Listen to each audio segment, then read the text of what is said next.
शिवाजी महाराज, छत्रपती शाहू महाराज, महात्मा ज्योतिबा फुले, सावित्रीबाई फुले, अण्णाभाऊ साठे, मौलाना आझाद.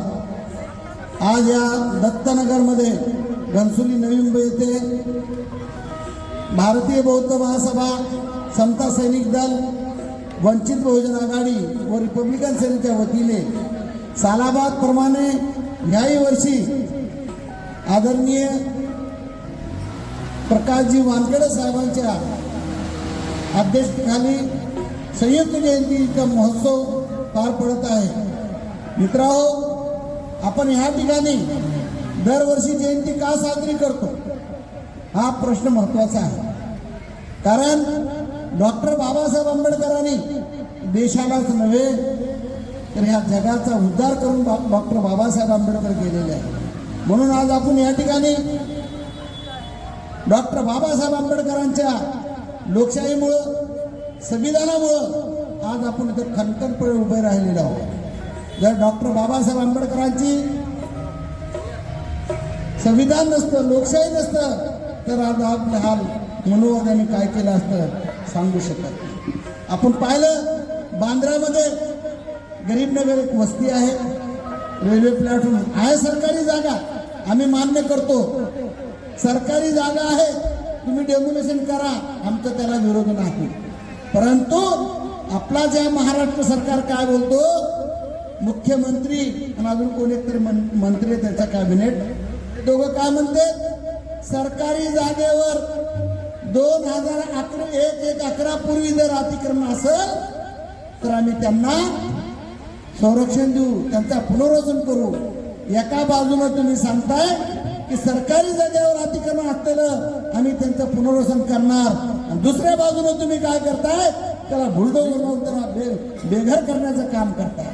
मित्रांनो, हे गोरगरीब चाळीकर, झोपडीकर या ठिकाणी नव्या मुंबईत आलेले आहेत. ह्या नव्या मुंबईमध्ये कष्ट केलेले आहेत. ही नवी मुंबई बनवण्यासाठी त्यांचा योगदान आहे. तुम्हाला त्यावेळेस त्यांची गरज होती आणि आज त्यांची गरज नाही म्हणून त्यांची तुम्ही घरे उद्ध्वस्त करताय. आज आपण पाहता या ठिकाणी सर्व आत्महत्या, आज या ठिकाणी 5-5, 6-6 माळ्याच्या बिल्डिंगा तयार झाल्या. ही बिल्डिंग अशाच तयार नाही झाल्या. सिडकोचे अधिकारी, महानगरपालिकेचे अधिकारी या लोकांनी बिल्डरकडून दुनियाभरचे पैसे घेतले आणि त्या बिल्डिंगा उभा केल्या. आता ह्याच बिल्डिंगा तोडायला महानगरपालिकेची, सिडकोची लोक बुलडोजर घेऊन येतात. बुलडोजर, अरे भाडेवालो, तुम्हाला लाज वाटायला पाहिजे. ह्या बिल्डिंगा तुमच्या डोळ्यासमोर उभा राहिल्या आणि ह्या बिल्डिंगा तोडायला तुम्ही बुलडोजर घेऊन येता.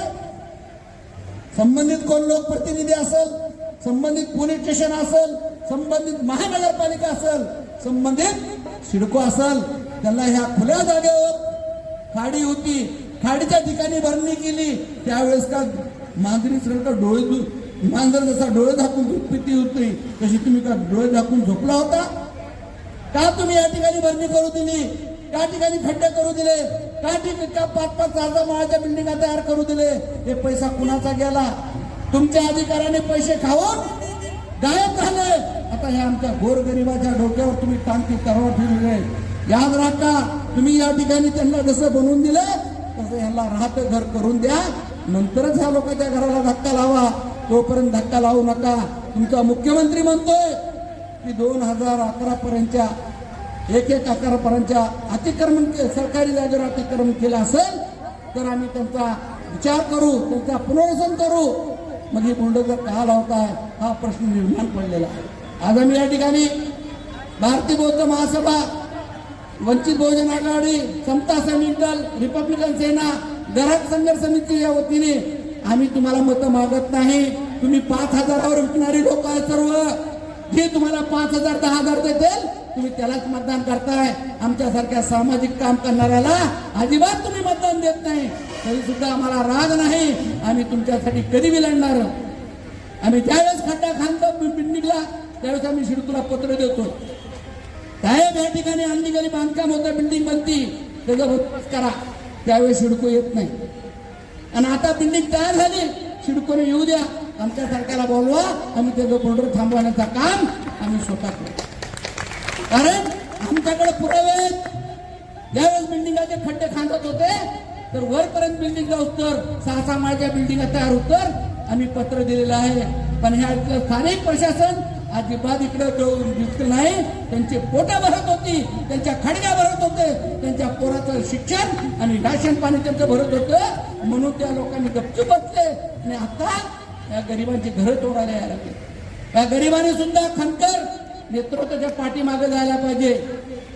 मजबूत कोण आहे त्याच्या पाठीमागे राहायला पाहिजे.